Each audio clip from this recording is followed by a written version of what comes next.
پچھلے دنوں ناروے کے اندر ایک بدبخت نے قرآن مجید فرقان حمید کو آگ لگائی۔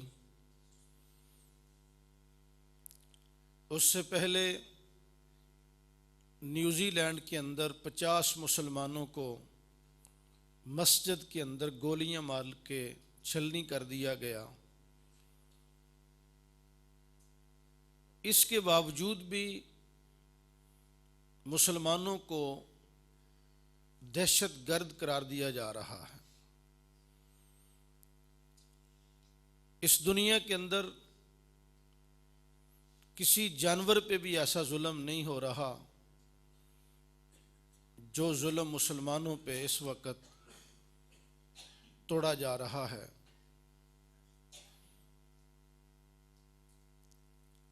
حالانکہ اسلام سے زیادہ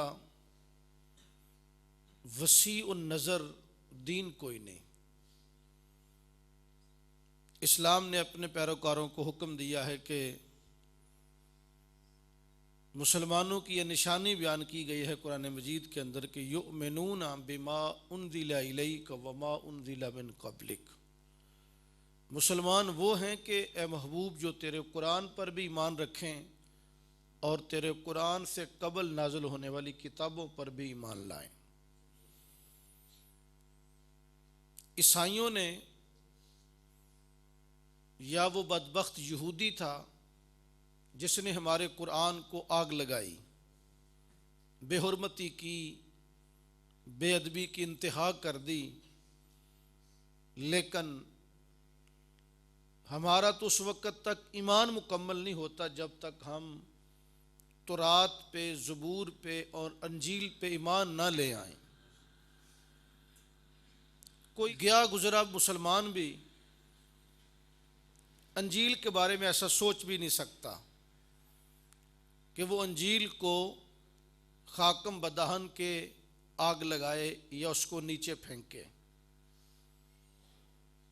مسلمان قرآن کی طرح انجیل کو بھی اللہ کی مقدس کتاب تسلیم کرتا ہے، اس پر ایمان رکھتا ہے، زبور کو بھی، تورات کو بھی۔ اگر اس تناظر میں دیکھا جائے تو مسلمان تو تنگ نظر نہیں، مسلمان تو دہشت گرد نہیں، مسلمان تو ساری آسمانی کتابوں پر ایمان رکھتا ہے۔ اگر انبیاء کرام علیہ السلام کے حوالے سے دیکھا جائے تو قرآن مجید نے ہمیں یہ سبق دیا ہے، ہمیں یہ درس دیا ہے کہ لا نفرق بین احد من رسلہ، کہ ہم فرق نہیں کرتے اس کے رسولوں میں سے کسی کے درمیان۔ ہمارا یہ یقین اور ایمان ہے کہ بحیثیت رسول اللہ کے سارے رسول برابر ہیں۔ یہ ایمان کا تقاضا ہے، یہ اسلام کا اپنے پیروکاروں کو سبق ہے کہ تم نے کسی رسول کے مابین فرق نہیں کرنا۔ بحیثیت رسول 313 رسول برابر ہیں، بحیثیت نبی جملہ انبیاء برابر ہیں۔ تو ہم تو جس طرح اپنے نبی پر فدا ہوتے ہیں اسی طرح حضرت عیسیٰ پر بھی 100 جان سے فدا ہوتے ہیں۔ حضرت عیسیٰ علیہ السلام پہ بھی حضرت موسیٰ کی عظمت کے بھی قائل ہیں، انہیں بھی اللہ کا کلیم تصور کرتے ہیں اور ان پر ایمان رکھتے ہیں۔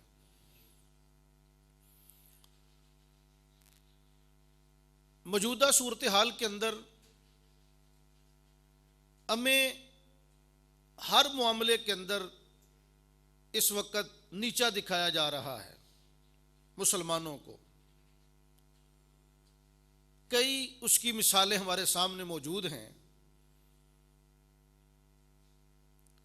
9 نومبر 2019 کو حکومت پاکستان نے سکھوں کے لیے کرتارپور کا راہداری کوریڈور کھولا، وسیع ظرفی کا مظاہرہ کیا، بین المذاہب ہم آہنگی کا بڑا پرچار کیا گیا، لیکن عین اسی دن 27 سال سے لٹکا ہوا مسئلہ بابری مسجد کیس، انڈیا کے سپریم کورٹ نے اس دن یہ آرڈر جاری کیا کہ بابری مسجد کی جگہ کے اوپر مندر تعمیر کیا جائے۔ یہ فیصلہ ایک دن بعد میں بھی سنایا جا سکتا تھا، کوئی مہینہ پہلے بھی یہ کیس اور اس کا فیصلہ صادر کیا جا سکتا تھا۔ عین اس دن اس فیصلے کا جاری کیا جانا، اس میں اور کوئی حکمت نہیں، یہ ہندو متعصب بنیے کی یہ وہ مسلمانوں کے منہ پہ تماچا مارنا چاہتا ہے کہ مسلمانوں تم تو سکھوں کے لیے ایک راہداری کھول رہے ہو، ہم نے تمہاری مسجد کے اوپر مندر بنانے کا فیصلہ سنا کے تمہارے منہ پہ تماچا مارا ہے۔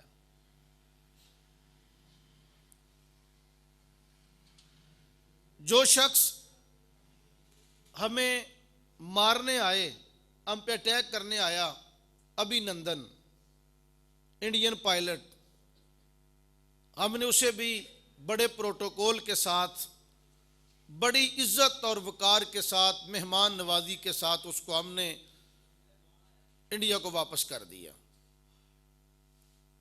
دوسری طرف ایک مجذوب ملنگ قسم کا بندہ جس کا ذہنی توازن بھی ٹھیک نہیں تھا، ڈسکا کے قریب اس کا گاؤں ہے جسر والا، وہ ایک میلے پہ بارڈر کے ایریے میں گیا، غلطی سے باؤنڈری کراس کر کے انڈیا چلا گیا، پکڑا گیا۔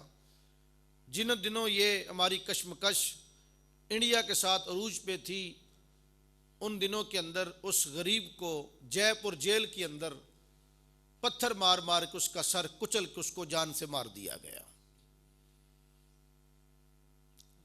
ایک طرف ایک بے گناہ کو، ایک بے ضرر انسان کو، ملنگ اور درویش قسم کے بندے کو صرف اس لیے مار دیا جاتا ہے کہ یہ مسلمان ہے، اور دوسری طرف ایک ہمیں مارنے آیا ہے بدبخت، ہم اس کو بڑے پروٹوکول کے ساتھ واپس بھیج رہے ہیں۔ کلبھوشن 300 افراد کا قاتل،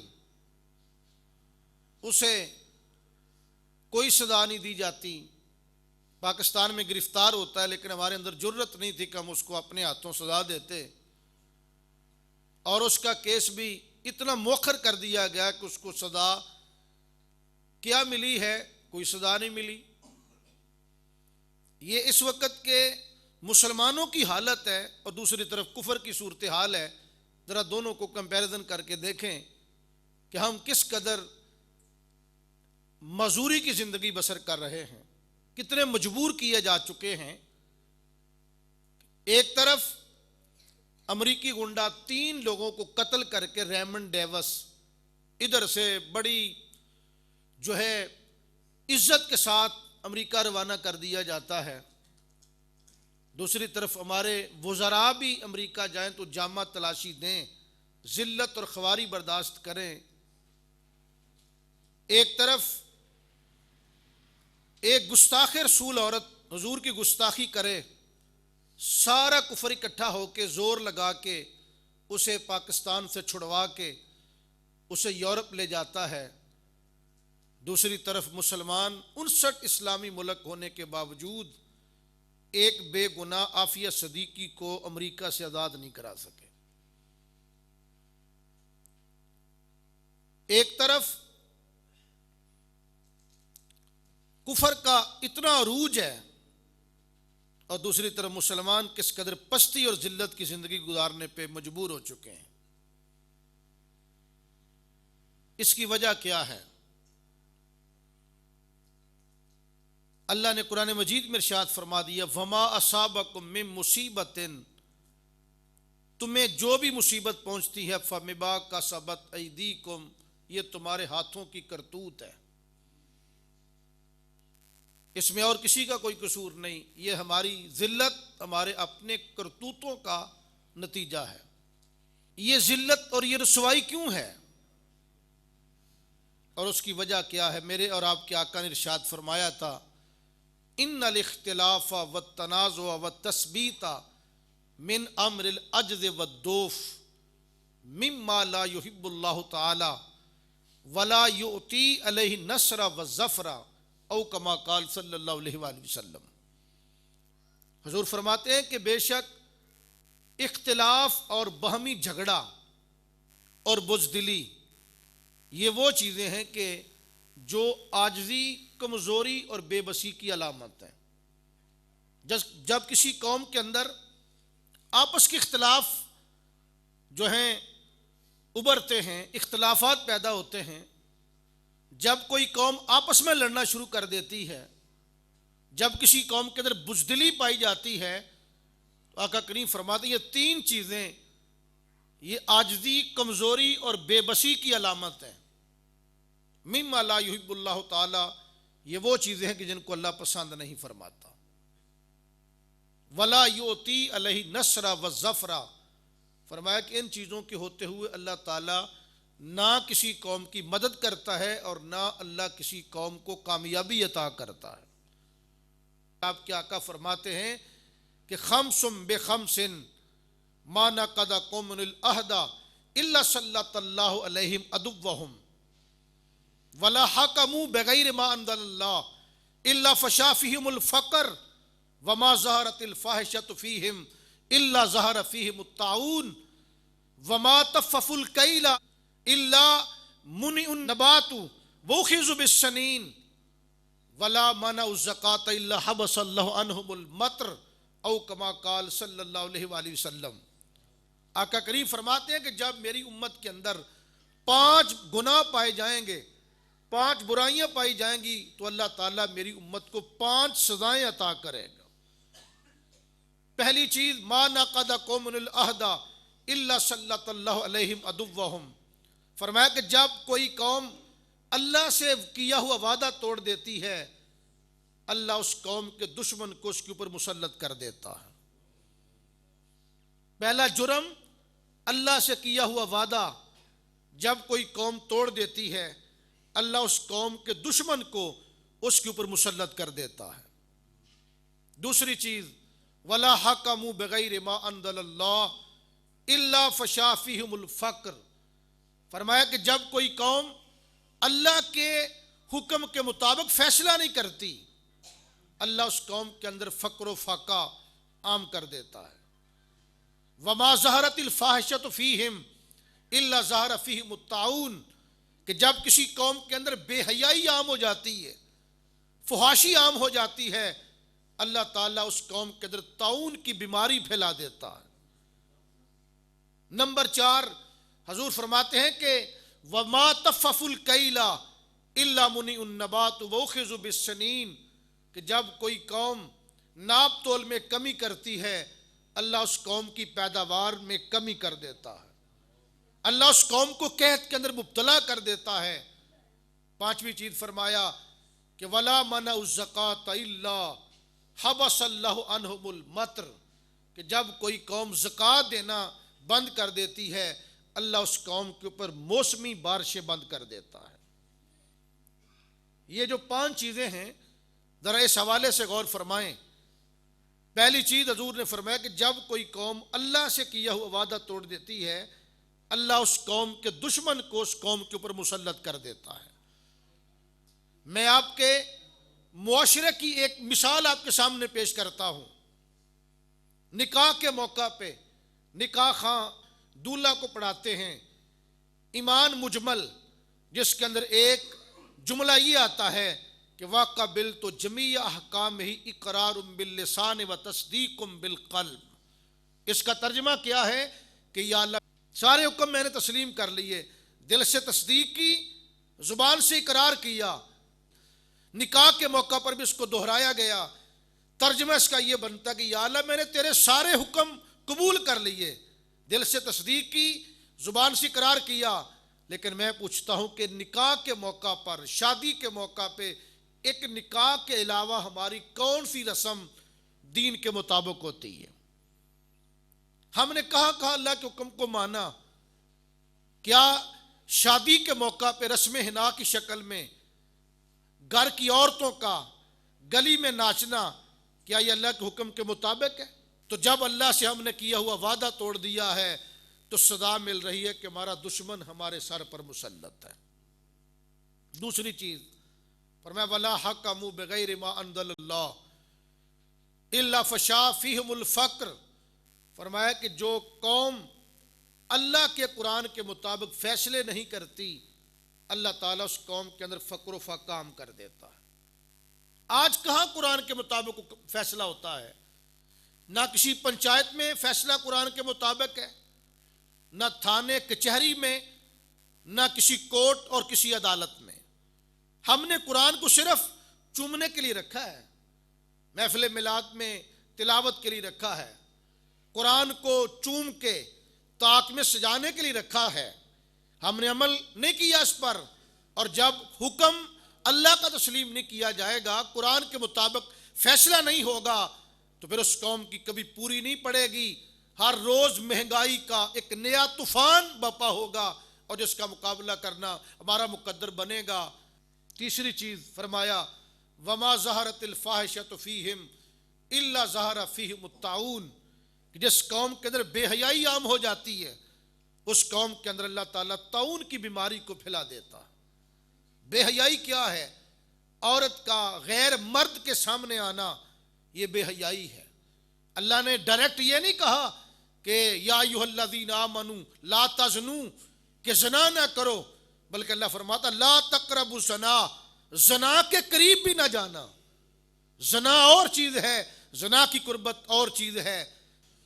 آج کل جس دور سے ہم گزر رہے ہیں، عورتوں کا غیر مردوں کے ساتھ لوچدار گفتگو کرنا، ہنس ہنس کے ان کے ساتھ گفتگو کرنا، ملاقات کرنا، عورت کا یہ عمل جو ہے آج کے دور میں برائی سمجھا ہی نہیں جاتا۔ ایک بچی آنکھ بعد میں کھولتی ہے، لیکن اس کو ٹی وی کی سکرین پر بال لہرانے کا طریقہ پہلے سکھایا جا رہا ہے۔ اس کے لیے یہ برائی نہیں ہے کسی اپنے جسم کی نمائش کرنا، غیر مردوں کے سامنے جانا۔ جب یہ چیز عام ہو جائے گی تو رسول پاک فرماتے ہیں کہ پھر اس قوم کے اندر اللہ تعالیٰ بیماریوں کو عام کر دے گا۔ چوتھی چیز حضور ارشاد فرماتے ہیں کہ وَمَا تَفَّفُ الْكَيْلَ إِلَّا مُنِعُ النَّبَاتُ وَأُخِذُوا بِالسِّنِينَ، کہ جب کوئی قوم ناپ تول میں کمی کرے گی، اللہ تعالیٰ اس قوم کی پیداوار میں کمی کر دے گا، وہ قوم قید کے اندر مبتلا ہو جائے گی۔ اس مرتبہ جو ہمارے لیے ایک بہت بڑی آفت جو نظر آ رہی ہے وہ یہ ہے کہ بے موسمی بارشیں ہوئی ہیں۔ یہ جو آج سے تقریباً 20-25 دن پہلے بارش ہوئی ہے، آپ جو لوگ دیہات سے تعلق رکھتے ہیں، میں پچھلے دنوں سیالکوٹ کے علاقے میں گیا ہوں، پسرور کے ایریے میں گیا ہوں، میں نے دیکھا ہے کہ بالکل سارا رقبہ، ساری زمینیں اس مرتبہ خالی پڑی ہیں، گندم کی بوائی کا موقع ہی نہیں ملا کسانوں کو۔ تو یہ قحط سالی کا پیش خیمہ ہے۔ یہ چیز جو ہے یہ قحط پڑ جائے گا، ملک کے اندر گندم کا بحران پیدا ہو جائے گا۔ اور اس کی وجہ کیا ہے؟ اس کی وجہ یہ ہے کہ ہماری جو بے ایمانیاں ہیں نا، ہم جو ناپ تول میں کمی کرتے ہیں، اور جو دکاندار ہمارے معاشرے کے جو تاجر ہیں، جو کاروباری حضرات ہیں، انہوں نے ایک نیا ڈرامہ اس وقت جو ہے شروع کر رکھا ہے۔ ٹیکس بڑے ہیں، جس کی چیز 10 روپے کی تھی اس نے آج خود جو ہے مہنگائی بنا کر اس نے 10 روپے والی چیز 80 روپے کی بیچنا شروع کر دی ہے۔ ہمارے اندر بے ایمانی رچ بس چکی ہے۔ ہوتا کیا ہے کہ ایک بندہ یہ کوشش کرتا ہے کہ گاہک آیا ہے، پتہ نہیں کل دن چڑھنا بھی کہ نہیں چڑھنا۔ اگر رمضان کا موقع ہے، عید کا موقع ہے، تو دکاندار کی کوشش ہوتی ہے کہ میں اتنی کھلڑی اتار لوں اپنے گاہک کی، پتہ نہیں کل کیا بنے گا، اور جس نے آج روزی دے دی ہے کل بھی وہ روزی عطا فرما ہی دے گا۔ اس کی ذات پہ توکل رکھیں۔ تو جس قوم میں ناپ تول میں کمی ہوتی ہے، اللہ جل مجدہ اس قوم کی پیداوار کم کر دیتا ہے، وہ قوم قید کے اندر مبتلا کر دی جاتی ہے۔ پانچویں چیز فرمایا کہ وَلَا مَنَعُ الزَّكَاةَ إِلَّا حَبَسَ اللَّهُ عنہم المطر، کہ جو قوم زکوٰۃ نہیں دیتی اللہ تعالیٰ اس قوم کے اوپر بارش بند کر دیتا ہے۔ آج کی بارش اس کا کوئی فائدہ نہیں، جو بارش 20 دن پہلے ہوئی تھی وہ بے موسمی بارش تھی۔ بے موسمی بارش تباہی ہوتی ہے، بے وقت کی بارش یہ قحط کی علامت ہوتی ہے۔ تو موسم کی بارش جو ہوتی ہے یہ اللہ کی رحمت ہوتی ہے، لیکن جو قوم زکوٰۃ نہیں دیتی رسول پاک فرماتے اللہ تعالیٰ اس قوم کے اوپر بارش کا نزول بند کر دیتا ہے۔ یہ مہنگائی، بے روزگاری، غربت، جہالت، بے برکتی، نحوست، خطرناک بیماریاں، اچانک اموات، حادثات، آندھیاں، طوفان، زلزلے، بے موسمی بارشیں، قتل و غارت، چوریاں، ڈکیتیاں، بچوں سے زیادتیاں، زنا کی وارداتیں، کھیتوں کو آگ لگ جانا، گوداموں کا جل جانا۔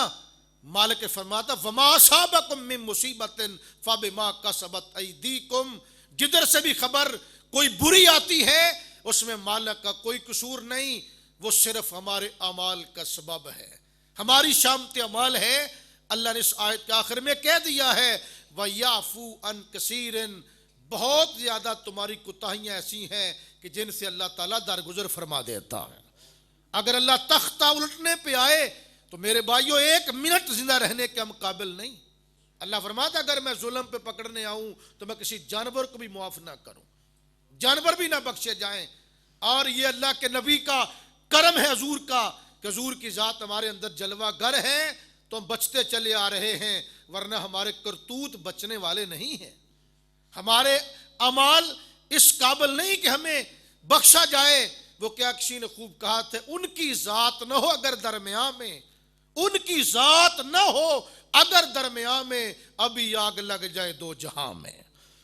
آقا کریم فرماتے ہیں اذا فعلت امتی 15 خصلۃ حل بها البلاء فقیل وما هي یا رسول اللہ قال اذا كان المغنم دولا والامانۃ مغنما والزکاۃ مغرما واطاع الرجل زوجته واکا امه وبر صدیقه وجفا اباه وارتفعت الاصوات في المساجد وكان زعيم القوم ارضى لهم وأكرم الرجل مخافة شره وشربت الخمور ولبس الحرير واتخذت القيان والمعازف ولعن آخر هذه الأمة أولها فليرتكب عند ذلك ريحا حمراء أو خسفا أو مسخا أو كما قال صلی اللہ علیہ وآلہ وسلم۔ میرے اور آپ کے آقا فرماتے ہیں کہ جب میری امت کے اندر 15 برائیاں پائی جائیں گی، میری امت کے اوپر مصیبت اس طرح نازل ہوں گی جس طرح ایک ہار ٹوٹ جائے تو اس کے موتی پے در پے زمین پہ گرتے ہیں۔ فرمایا جب میری امت کے اندر 15 برائیاں پائی جائیں گی ان پر مصیبتیں نازل ہوں گی۔ آج کہیں سے خبر خیر کی نہیں، کبھی مہنگائی کی خبر، کبھی قتل و غارت کی خبر، کہیں اسکول کی طلباء کے ساتھ زیادتیاں، طالبات کو قتل کیا جاتا ہے، کہیں بچوں کو معاف نہیں کیا جا رہا، کہیں آگ لگ گئی، کہیں کوئی دھماکہ ہو گیا، کہیں جو ہے کوئی بم بلاسٹ ہو گیا، کہیں بارشیں بے موسمی، کہیں آندھیاں، کہیں طوفان، کہیں زلزلے۔ یہ جتنی بھی مصیبتیں ہیں یہ ہمارے اعمال کا سبب ہیں۔ رسول پاک سے پوچھا گیا آقا وہ 15 چیزیں کون کون سی ہیں، وہ 15 برائیاں کون کون سی ہیں؟ سنیں غور کے ساتھ، آقا کریم نے فرمایا اذا کان المغنم دوالا، فرمایا کہ جب مال غنیمت کو لوگ ذاتی دولت سمجھیں گے۔ مال غنیمت ایک مشترکہ مال ہوتا ہے پوری امت کا، جب اس مشترکہ دولت کو کچھ لوگ اپنی ذاتی دولت سمجھنا شروع کر لیں گے، اس برائی کو میرے کریم نبی نے جو ہے تباہی کا سبب قرار دیا۔ اس وقت مال غنیمت ہوتا تھا، آج کے دور میں ملک کا پیسہ، جب حکمران اس دولت کو ذاتی دولت سمجھیں تو رسول پاک نے فرمایا دوسری چیز والامانۃ مغنما، جب لوگ امانت کو غنیمت جانیں گے، غنیمت کی طرح حلال سمجھیں گے، والزکاۃ مغرما، جب لوگ زکوٰۃ کو توان سمجھیں گے۔ آگے میرے نبی نے فرمایا وَأَطَاعَ الرَّجُلُ زَوْجَتَهُ، جب آدمی اپنی بیوی کی اطاعت کرے گا، بیوی کی فرما برداری کرے گا، وہ اکا امہ، ماں کی نافرمانی کرے گا۔